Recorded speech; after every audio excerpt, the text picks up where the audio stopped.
You are watching Dynamic Natural English with Imran. In the sequence of verb tenses, today we are about to cover a new verb tense. This will be the second last in this sequence. And I hope that you are learning well through the videos that I'm uploading for you to make you able to understand and use verb tenses in your day-to-day conversation, in your spoken English as well as in your written English. So without waiting, we should start this verb tense to understand. To understand this tense, you should know that this is the tense that talks about an action that started before a point of time in past and continued up to that point. ये एक ऐसा verb tense है जिसमें कोई action एक समय एक point of time पे शुरू हुआ, पहले शुरू हुआ और चलता रहा, continue रहा और एक समय पे आकर के ख़त्म हो गया. जैसे कि मिस्टर आनंद जब 1995 में स्कूल में आए तो मिस्टर सिन्हा 5 साल से वहाँ पढ़ा रहे थे. When Mr. Anand came to the school, Mr. Sinha had already been teaching there. Have another sentence, for example, that I had been learning English since 2 o'clock when you came here. Past perfect continuous tense में आपको दिखाई पड़ेगा कि कोई ना कोई उसमें time लगा होता है. तो टाइम लगे होने की वजह से हम इसको कंटिन्यूड एक्शन को पास्ट परफेक्ट कॉन्टिन्यूअस टेंस में काउंट करते हैं. और पास्ट कॉन्टिन्यूअस टेंस को अक्सर कंफ्यूज करने के लिए इसे दे दिया जाता है. जब कॉम्पिटिटिव एग्जाम्स में कुछ क्वेश्चंस आते हैं तो उसमें टाइम ना लगा करके पास्ट परफेक्ट कॉन्टिन्यूअस टेंस को यूज़ करके दिया जाता है. इस तरह से इस टेंस को कॉम्पिटिटिव एग्जाम्स में पूछा जाता है. और डेली कन्वर्सेशन में, रिटन कम्युनिकेशन, रिटन इंग्लिश में भी इसे यूज़ करना पड़ता है. बहुत बार इसका टाइम आता है जब हमें इसको यूज़ करने की ज़रूरत पड़ती है. तो what to wait for. Now let's start understanding this past perfect continuous tense today. मैंने आपको डेफिनेशन समझा दिया है. अब इसको समझने के लिए इंग्लिश में कुछ चीज़ें हैं जो ज़रूरी हैं. आप जब उसको जान लेंगे तो फिर आप पास्ट परफेक्ट कॉन्टिन्यूअस टेंस को अच्छी तरह समझ जाएंगे. I think that after understanding past perfect continuous tense in this session, you will never make mistake while using the tense in your conversation or your written English. First of all, let's know helping verb, because helping verbs are very important thing to tell you what is the tense that we are using in written or in conversation, in written English or in our conversation.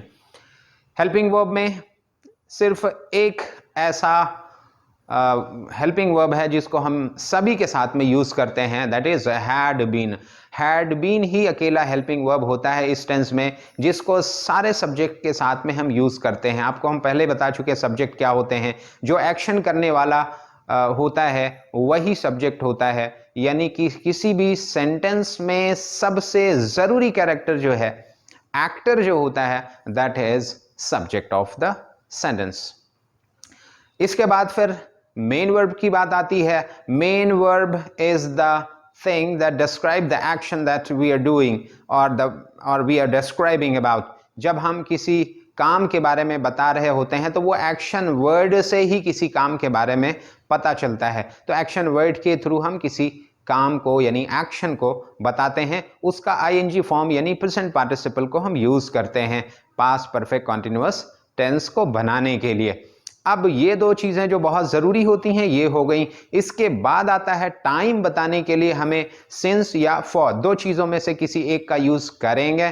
तो since को हमने पहले बताया इसके पहले video में कि जब हम पॉइंट ऑफ टाइम को बताते हैं तो सिंस को यूज़ करते हैं और ड्यूरेशन ऑफ टाइम को बताते हैं तो फॉर को यूज़ करते हैं. जैसे 2 बजे से, मंडे से, जनवरी से, 2010 से, तो सिंस लगा करके इन सारी चीज़ों को बताएंगे। मॉर्निंग, इवनिंग, आफ्टरनून, ये सारी चीज़ें एग्जैक्ट टाइम में आती हैं, पॉइंट ऑफ टाइम में आती हैं। एक खास टाइम से शुरू होकर के खास टाइम पर ये एक पॉइंट ऑफ टाइम होता है, तो इसके लिए हम सिंस को लगाते हैं। और जब फॉर को ले आते हैं तो 2 दिन से, 4 दिन से, 1 हफ्ते से, 5 दिन से, 2 महीने से, 4 साल से, इस तरह से एक ड्यूरेशन ऑफ टाइम बताया जाता है। तो ड्यूरेशन ऑफ टाइम को बताने के लिए फॉर को यूज करते हैं। तो यही 3 चीजें थी जो पास्ट परफेक्ट कॉन्टिन्यूअस टेंस में बहुत इंपॉर्टेंट होती हैं, यानी कि हैड बीन के साथ में आईएनजी फॉर्म, मेन वर्ब का आईएनजी फॉर्म हम इसमें यूज करेंगे। और जब टाइम आता है तो सिंस या for according to the time, point of time और duration of time, point of time since के साथ में और फॉर के साथ में ड्यूरेशन ऑफ टाइम। इसको समझने के बाद अब स्ट्रक्चर की बात आती है। स्ट्रक्चर हम इसका कैसे यूज करेंगे? स्ट्रक्चर को यूज करने के लिए हमें ध्यान रखना होता है, जैसे हमने प्रेजेंट परफेक्ट कॉन्टिन्यूअस टेंस को बनाया था, प्रेजेंट परफेक्ट कॉन्टिन्यूअस टेंस की ही तरह से इसका भी स्ट्रक्चर होता है। अगर हम असर्टिव सेंटेंस बनाते हैं, यानी कि पॉजिटिव और नेगेटिव दोनों तरह के सेंटेंसेस को बनाने को हम असर्टिव सेंटेंस कहते हैं। असर्टिव सेंटेंस बनाने के लिए सबसे पहले सब्जेक्ट को रखते हैं, उसके बाद फिर हेल्पिंग वर्ब का पहला पार्ट यानी हैड बीन में से हैड को पहले रखेंगे, सब्जेक्ट के बाद हैड, अगर नॉट आता है तो नॉट को रखेंगे, तब बीन को ले आएंगे, यानी ही हैड नॉट बीन, अगर नॉट नहीं है तो ही हैड बीन। अब मेन वर्ब आ जाएगा, जैसे वर्किंग, डूइंग, गोइंग, इस तरह से मेन वर्ब आता है। मेन वर्ब के बाद फिर ऑब्जेक्ट, ऑब्जेक्ट के बाद फिर एक्सटेंसिव यानी बढ़ी हुई चीज़, टाइम आ सकता है, जैसे इसमें तो सिंस और फॉर लगा होना है, तो सिंस और फॉर अक्सर लगा करके फिर हम टाइम को बताते हैं। उसके बाद कोई जगह होगी, कोई प्लेस होगा, तब उसके बाद हम उसको भी रख सकते हैं। इस तरह से ये स्ट्रक्चर असर्टिव सेंटेंस का हो गया। जैसे कि he had been working hard for 3 hours when I met him. वो 3 घंटे से कठिन परिश्रम कर रहा था जब मैं उससे मिला। My brother had been teaching students since Monday when I came back from Delhi. मेरा भाई मंडे से बच्चों को पढ़ा रहा था जब मैं दिल्ली से आया। तो इस तरह से आप अपने assertive sentences past perfect continuous tense में बना सकते हैं। इसके बाद इंट्रोगेटिव सेंटेंस बनाने के लिए 2 तरह के सेंटेंसेस बनते हैं, एक हेल्पिंग वर्ब से बनता है, दूसरा क्वेश्चन वर्ड से। तो हेल्पिंग वर्ब से बनाने के लिए हैड बीन में से हैड को पहले हम रखेंगे, यानी कि उसका एक पार्ट हैड को उठा करके सबसे पहले रखेंगे, जो क्या से जो क्वेश्चंस बनते हैं उसको बनाने के लिए। तो पहले हेल्पिंग वर्ब, उसके बाद सब्जेक्ट, सब्जेक्ट के बाद नॉट अगर है तो नॉट आएगा, फिर बीन आएगा, बीन के बाद फिर मेन वर्ब यानी एक्शन वर्ड जिसको कहते हैं आईएनजी फॉर्म के साथ में, फिर ऑब्जेक्ट आएगा, ऑब्जेक्ट के बाद फिर एक्सटेंसिव यानी उसके बाद जो बढ़ी हुई चीज होती है, टाइम, मैंने बताया टाइम, प्लेस, इस तरह की चीजें उसके बाद आती हैं। सेंटेंस बनाने के लिए जैसे had you been working hard for 3 days, क्या आप 3 दिनों से कठिन परिश्रम कर रहे थे? Had my teacher been teaching the students in the school for 5 years? मेरे टीचर बच्चों को क्या 5 साल से पढ़ा रहे थे? तो इस तरह से स्कूल में 5 साल से पढ़ा रहे थे। तो इस तरह से सेंटेंसेस आप हैड को लगा करके बना सकते हैं क्वेश्चन बनाने के लिए, जो क्या से, यानी कि जब आप अफर्मेशन किसी से लेना चाहते हैं, किसी से कुछ बात निकलवाना चाहते हैं, येस या यानी पॉजिटिव या निगेटिव में कोई भी रिस्पॉन्स आ सकता है, तो क्या से बनने वाले जो सवाल होते हैं हैड के साथ में हम स्टार्ट करके बना सकते हैं। और इस स्ट्रक्चर को आप फॉलो करेंगे, यहाँ पे स्ट्रक्चर आप देख सकते हैं, और इसी स्ट्रक्चर पे आप प्रैक्टिस के सेंटेंसेस खुद के लिख के कॉपी पर आप उस पे अपने ज़्यादा से ज़्यादा सेंटेंस बनाएंगे, that will help you to understand this tense better. Now come to the next structure that where we use question words.